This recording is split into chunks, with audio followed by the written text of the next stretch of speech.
BMI, visceral fat, subcutaneous fat.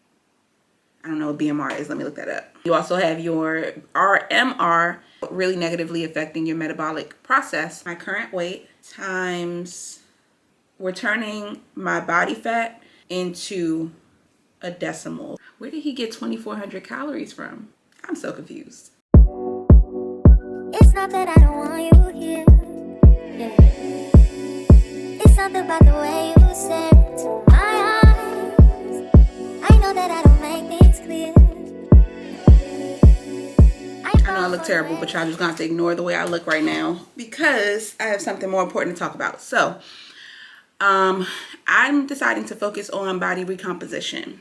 So what does that mean? It means that you are building muscle and losing fat at the same time. So I went ahead and got on my scale. My scale is equipped with, it's more of like a smart scale. So it does the body fat percentage, it does the BMI, it does all that kind of stuff. My weight is back up to 248. I went down to 245, and that is why I don't like the scale because it's all over the place. You look like you lost weight, then you back up, and you get excited about when you lost it, then you go right back up to where you gained it again. Overall, my measurements are the same, so I'm not really worried about it. I'm just about to eliminate the scale from my life in a little bit, or just use it to get these measurements and not really worry about what the number says because it's obviously not telling the whole story, which we talked about I don't know how many times.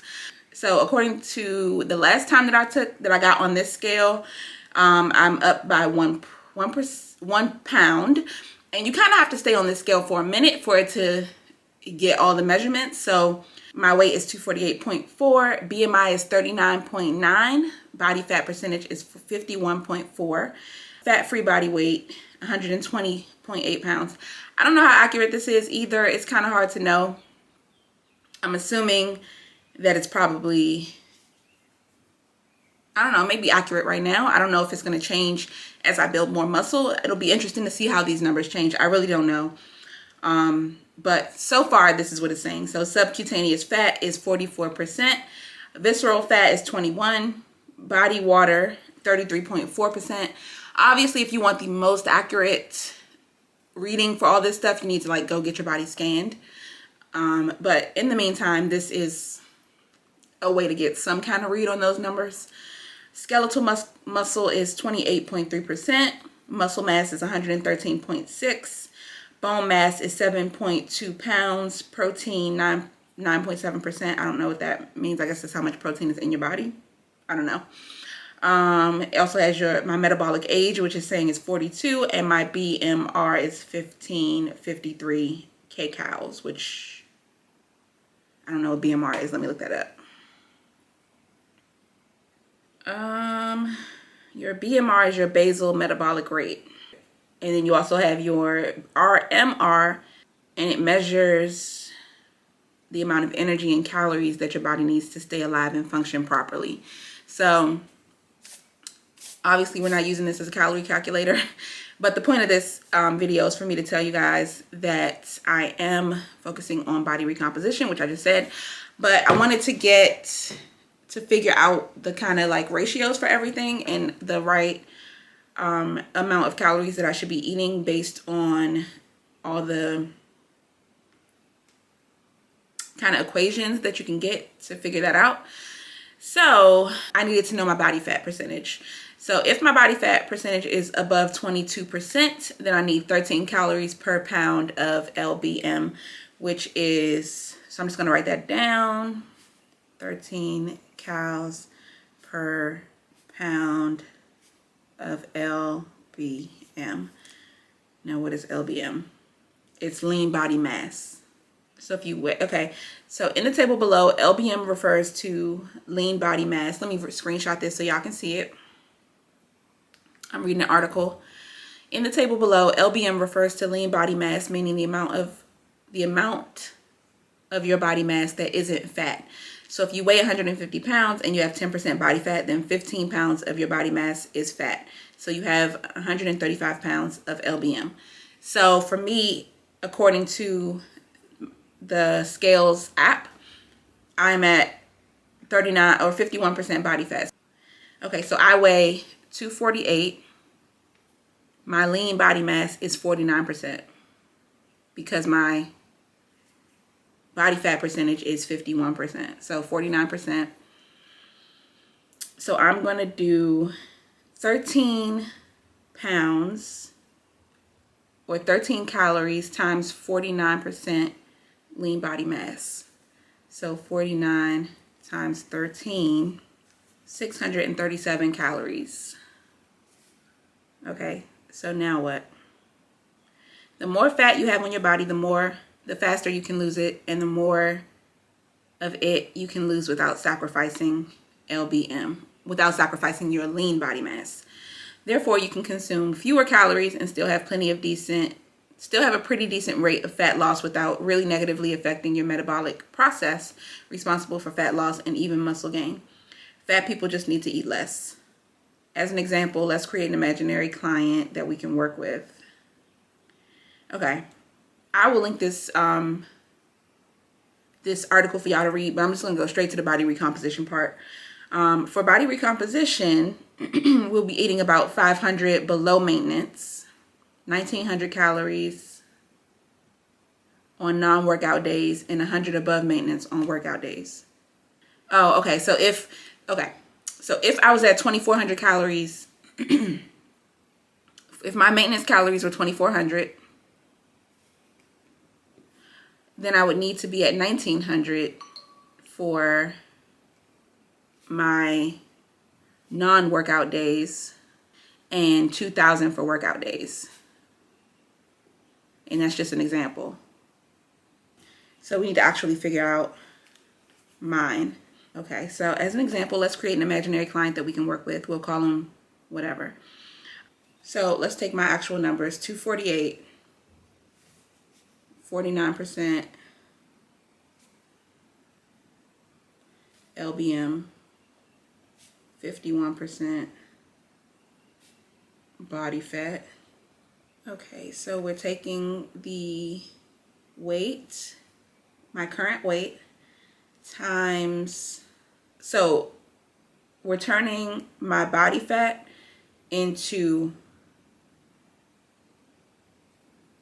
a decimal, so it's 5.1 instead of 51%, equals 1264.8.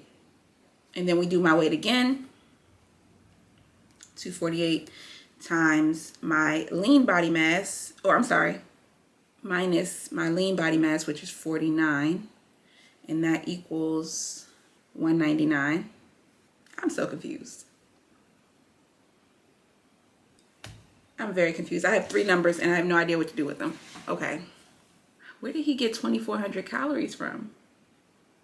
Okay, so that was a mess. I had to take a break.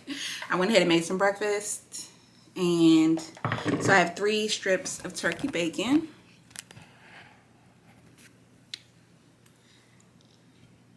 Also have a Kodiak cake and 2 fried eggs. And then I have a cup of coffee. This is one of the French vanilla cappuccino pods, and then a little bit of normal coffee with some half and half sugar and 2 teaspoons of sugar and some salted caramel coffee syrup, sugar-free coffee syrup.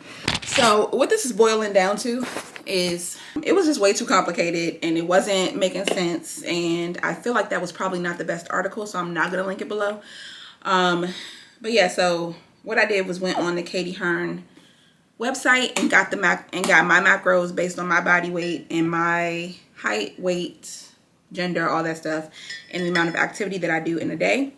And I got my macros for body recomposition, and I'm gonna go with that for now. I'm gonna start with that and then see how it works out and if I need to adjust from there. So let me give y'all the macros. It is 2,370 calories, 209 grams of protein, 86 grams of fat, and 188 grams of carbs. So obviously at this point, it's no longer about calorie counting. It's more about macros. So right now I'm at 730 grams of calories, 730 calories for this meal, 51 grams of protein, 49 grams of carbs, and 30 grams of fat. So I feel like it's pretty obvious at this point that the focus is going to be on protein. I have no idea how I'm going to hit 209 grams of protein every day. I'm going to have to really do some research and get creative on how I can get more protein in at meals without eating a ton of meat. So we'll see how that goes. But having things like Kodiak cakes really helps.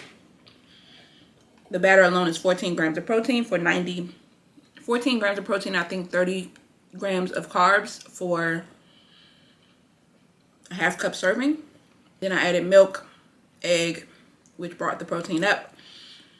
I chose to use cow's milk because it had more protein than almond milk.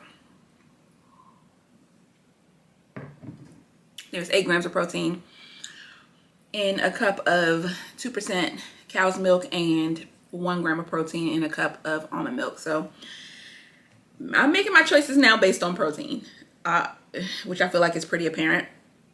But yeah, so I am going to be going to the gym today. I am going to be working out and lifting. And then I'll try to figure out how I can get more protein in at every meal. I think what I'm going to do is just add some shrimp to every meal. That way it's super low calorie, also super high in protein. Shrimp is like a really, really, really good way to get in a lot of protein for pretty much no calories. It's like maybe 60 calories for a serving of shrimp. So if I add a little bit of shrimp to every meal, that should get me pretty close. But I'll let y'all see what I eat for the rest of the day. I don't know how much filming I'm going to be able to do in the gym. Most likely it's going to be, there are going to be other people there, and I'm still pretty shy about trying to pull out a camera and film myself. So we will see how that goes. But I just wanted to give you guys an update, let you know what's going on. I'm going to finish my breakfast, and then if I have anything else to say after that, then I will. But I feel like y'all can tell by now that it's really going to be trial and error for me to try to figure out what works best for me. If this amount of calories is too much, if it is, I will drop it down a little bit, but it's going to take me a couple weeks to figure that out. So I'm going to try my best to stick with this for about 2 weeks to see if I can hit those macros and if it makes a difference in the way my body looks. I went ahead and did some just kind of like body images or footage today, and basically a sports bra and underwear, just because I wanted to have the most skin possible showing. Obviously not a thong, but I wanted to have a lot of skin showing so that I have something to compare it to, and for like thumbnails. But yeah, that's enough rambling. I'm gonna finish this and then we'll see what else happens today.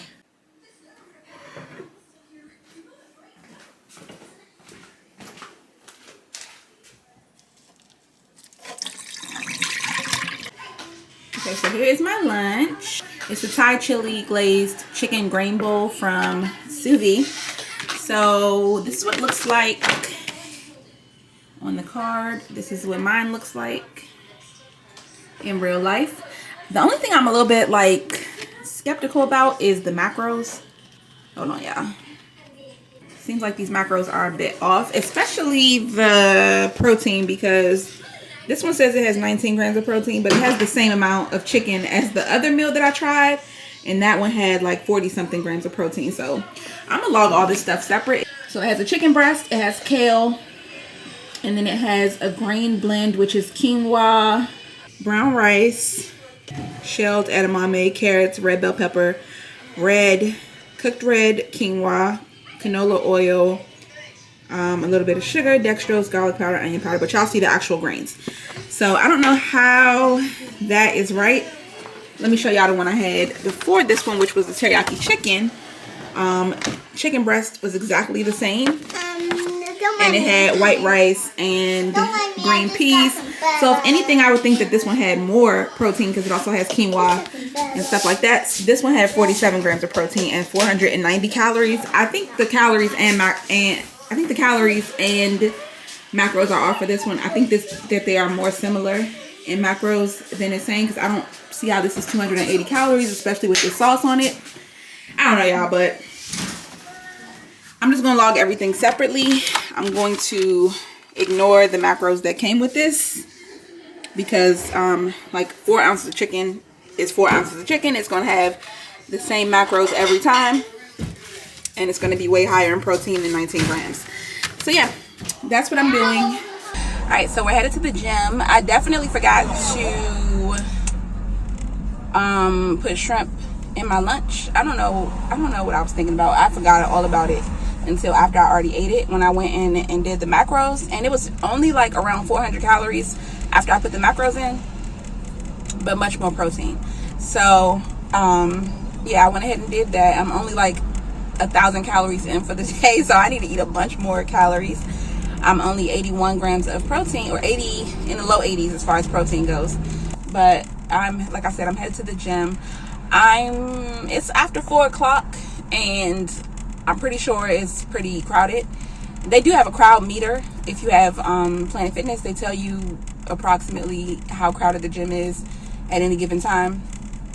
I guess they use the swipes from people logging in at the gym, but it's more crowded than I'm used to. So I think I'm gonna just do a quick maybe arm workout or back workout. It's gonna either be arms or back, definitely gonna be upper body, and then finish up on the treadmill for at least a mile, and that'll be my workout for today. I might go to the store and get some more steps in that way, but we'll see. But yeah, so that is what I'm doing. I don't know how much I'm gonna be able to film in the gym. Y'all already know. Y'all already know what it is. So if I can film anything, then I will. If not, I'll let y'all know what I did after the fact. We can get away. Palm trees, beach views, ordinary day. All I wanna hear is in the visions I replay. Sit right next to you. I try not to show how I feel about you. You wish you way. You don't really want to. I just wanna get away. I just finished at the gym and ran Dollar Tree. Ran in Dollar Tree real quick, and I got a couple new things that I've never seen before, so I decided to give them a try. I couldn't show y'all everything I did at the gym. I had an arm day, so I did like 5 exercises. I showed y'all one, but I'll put up on the screen exactly what I did. I don't know if I have the right names for stuff. Like, sometimes I make stuff up and I don't know if I know the right name for it, but you get the drift. So I saw these in there. So they had, I love. Like, ginger ale is my favorite soda. So when I saw this, I was like, yes, please sign me up. I'm about to try it out because I got a bunch of water left in here. I barely drank any at the gym because it wasn't like a super heavy day for me. I did like the 5 arm exercises. I did like 3 sets of each one. I did do a little bit of progressive overload today, just meaning that I went up either in reps or in weight for all the exercises that I had done the last week. So there is some progress being made. I'm happy about that. And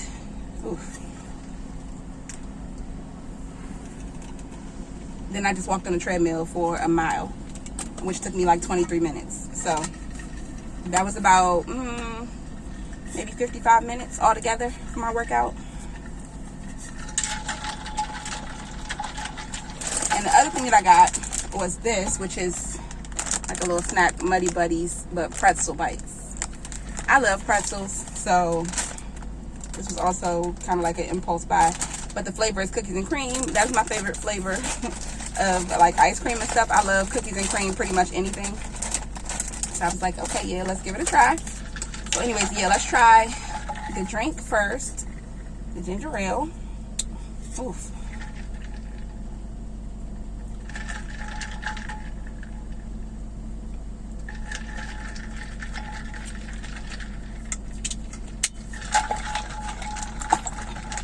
It didn't mix good. Hold on, y'all. It's good though, but I just got like a big clump. I got like a big clump of it. Yeah, that's good. I would drink that again. It's not ginger ale. It don't taste like ginger ale. I don't know why they call it the ginger ale, but it does have a good flavor. It does taste good.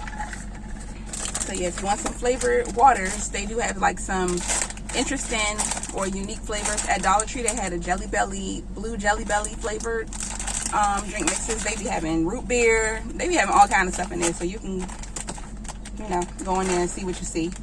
And now let's try the Muddy Buddies. They're so little. Y'all can't even see it. They're so tiny.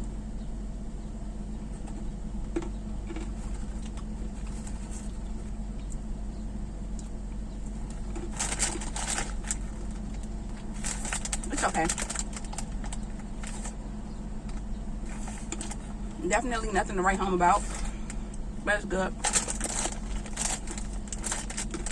A third cup of these is 130 calories, 2 grams of protein, 23 grams of carbs, and 3.5 grams of fat.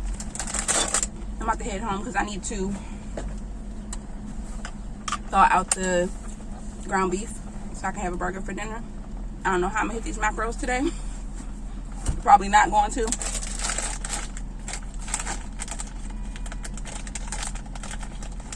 But anyway, I'll see y'all at dinner time.